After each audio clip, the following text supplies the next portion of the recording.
اور کہنے لگے یا رسول اللہ علی ایک سوال کرنا چاہتا ہے. سنیں گے علی کا سوال؟ علی ایک سوال کرنا چاہتا ہے. ہاں یا علی پوچھو. کہا یا رسول اللہ یہ تو بتائیے آپ کو علی زیادہ پیارا ہے یا حسین؟ ماشاءاللہ بھائی خاندان سمجھا رہے ہیں، رشتے سمجھا رہے ہیں. علی زیادہ پیارا ہے یا حسین؟ قبل اس کے رسول کو ہی جواب دیں.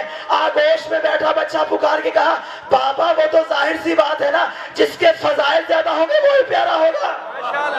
بھائی حسین نے یہ بات واضح کر دی، رسول کا محبوب ہونے کے لیے صورت کا اچھا ہونا ضروری نہیں، کردار کا اچھا ہونا ضروری ہے.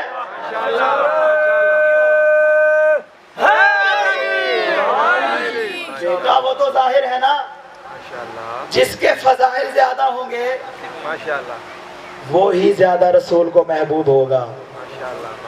علی نے جب یہ جملہ سنا کہا حسین اپنے فضائل تو بتا.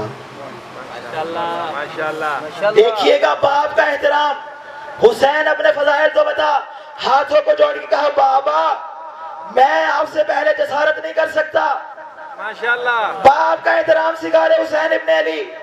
کہا میں آپ سے پہلے جسارت نہیں کر سکتا، آپ اپنے فضائل بیان کریں، اگر گنجائش بچ گئی تو حسین بھی سنا دے گا. اب علی نے اپنے فضائل پڑھنا شروع کیے.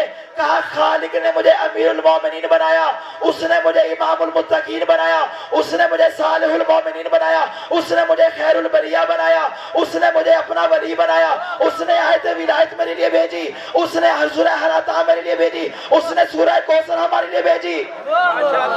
علی فضائل پڑھتے جا رہے ہیں. 70 فضائل علی نے اپنے پڑھے اور 70 فضائل پڑھنے کے بعد خاموش ہوئے. کہا حسین میں تھوڑی دیر کے لیے خاموش ہوتا ہوں، ذرا اپنے فضائل کو بتا. اب 70 فضائل سنانے کے بعد جب علی خاموش ہوئے امام حسین مسکرائے اور کہا بابا جتنے بھی فضائل آپ نے سنائے ہیں وہ سارے کے سارے میرے بھی تو ہیں.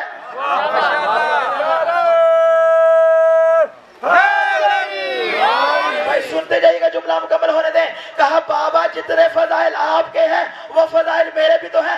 علی نے کہا حسین اپنے وہ فضائل بتا جو مجھ علی میں موجود نہ ہو. ایک مرتبہ چہرہ امام پہ مسکراہٹ آئی. حسین پکار کے بولے جیسا نانا مجھے ملا ویسا آپ کو نہیں ملا، جیسا بابا مجھے ملا ویسا آپ کو نہیں ملا، جیسی ماں مجھے ملی ویسی ماں آپ کو نہیں ملی، جیسا بھائی مجھے ملا ویسا آپ کو نہیں ملا. بھائی حسین فضائل اپنے سنا رہے ہیں، ناد رشتہ داروں میں